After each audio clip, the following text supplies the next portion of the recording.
Click করুন অ্যাপের bell আইকনে আর সাবস্ক্রাইব করুন এবিপি আনন্দ। সব সময় থাকুন খবরে। আনন্দ আপনাদের সঙ্গে আমি সুকর্ণা। চোখ রাখবো বিস্তারিত খবরে।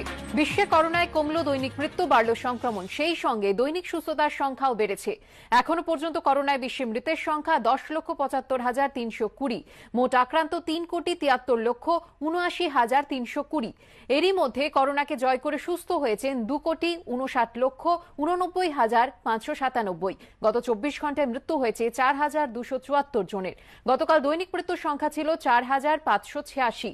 গত 24 ঘন্টায় আক্রান্তের সংখ্যা 2,97,689। গতকাল দৈনিক সংক্রমিতের সংখ্যা ছিল 2,95,873। গত 24 ঘন্টায় সুস্থ হয়েছেন 2,30,958। গতকাল দৈনিক সুস্থতার সংখ্যা ছিল 1,88,956। করোনায় প্রকোপ সব থেকে বেশি আমেরিকা ও ব্রাজিলে। আমেরিকায় কমলো দৈনিক মৃত্যু ও সংক্রমণ। সে দেশে এখনো পর্যন্ত করোনায় 2,14,767 জনের মৃত্যু হয়েছে। গত 24 ঘন্টায় মৃত্যু হয়েছে 430 জনের। আক্রান্ত 77,61,547। গত 24 ঘন্টায় আক্রান্ত 50,366 জন। ব্রাজিলেও কমলো দৈনিক মৃত্যু ও সংক্রমণ। ব্রাজিলে এখনো পর্যন্ত মৃতের সংখ্যা 1,50,198। গত 24 ঘন্টায় মৃতের সংখ্যা 559। মোট আক্রান্ত 50,82,637। গত 24 ঘন্টায় আক্রান্ত 26,749।